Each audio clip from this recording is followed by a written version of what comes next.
Thank you for attending this service. I'm sorry that we are not giving you the full-blown service we promised with a guest speaker and additional chanting.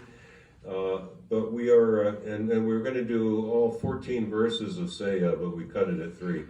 But we're going to have to be part of the national concern to not transmit viruses, and the bad one or the little ones.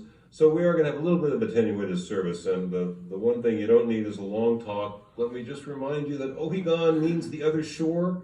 There's an implication that there's a distance to be taken, and there is. There's a distance towards health and away from sickness. That is really the fundamental Buddhist metaphor, is a health metaphor.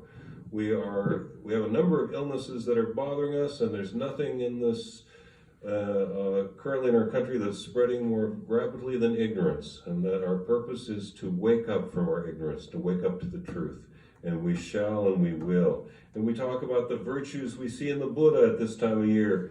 The 6 paramitas, partly as an inspiration for what we may be one day, partly to remember what we can resemble in a small way even now. In giving, the first paramita, giving, and as our friend Dean Slider says, for some of us that may just be as much as, don't be a cheapskate.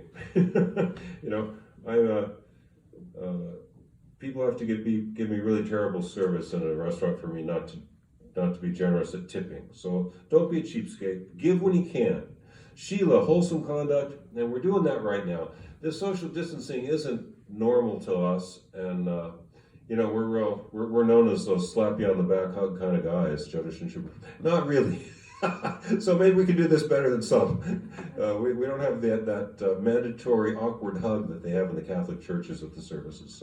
So we're kind of set already, but we will, for wholesome conduct, let's just try to be careful. Try to be careful. And you know what I'm telling everybody, most of you heard it from me by now, but they're telling you that the third and fourth most important things is wash your hands often and drink a lot of water. Number 1 is get your sleep. We really should be emphasizing this.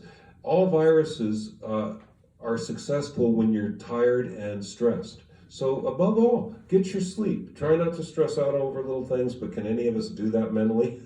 If you can, don't stress out. But do drink water, knock that virus down in the stomach where it's weaker if it gets in your mouth. Do wash your hands regularly, but get your rest. Above all, don't get tired. Don't get tired out. That's when we all get sick, when any kind of a virus goes around. So that is my recommendation for wholesome conduct. Get your rest. The third paramita, patience. Put up with this. Put up with all these little hardships. Don't. Let's just say, hey, it could be worse. It could be leprosy, right?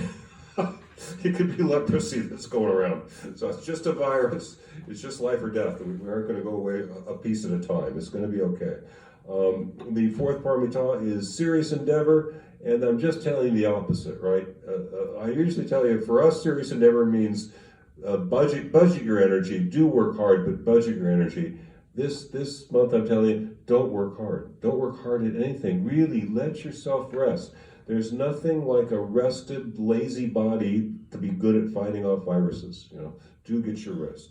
The paramita dhyana, often translated as meditation, is really a matter of coming to composure. And here really is this, we talk about this trust and confidence, and we got to have something underneath it all that we know is going to be okay. There's a level at which it's going to be okay. The Buddhist tradition tells us that there is no ultimate negative destiny for anybody. There are hellish states of existence, but you just keep moving until you wake up. When we wake up thoroughly, it won't matter if we're in heaven, hell, or in something in between. We're going to be doing fine. We will wake up. We will become Buddhas one day. In the meantime, let's just not let ourselves get too upset about things, right? Again, be calm. One day we'll know that it's all going to be all right. This month, pretend like it's all going to be all right. Just relax, calm. Let that composure come into your life.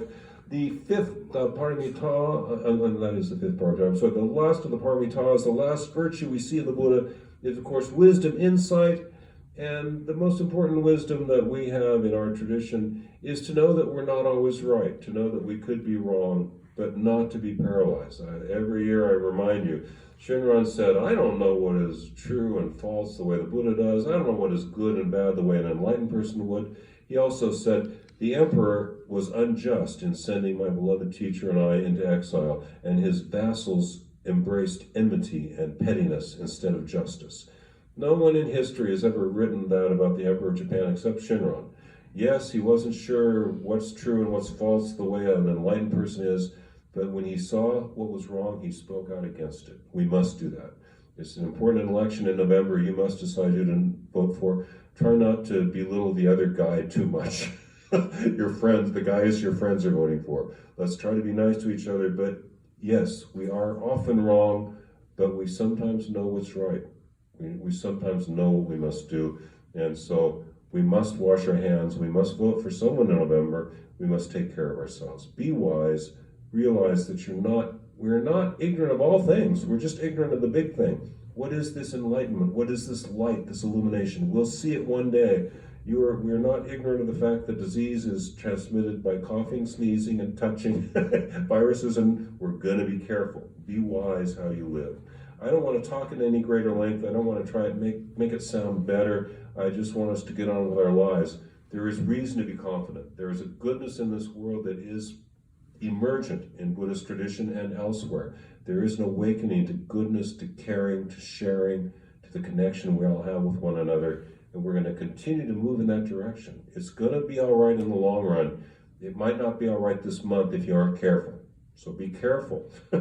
Be careful about transmission of diseases. Be confident that in the end, we're all going to be living in a realm of light and goodness. We're all going to laugh about this together one day in the future. We will one day wake up the way the Buddha did. We will. Thank you.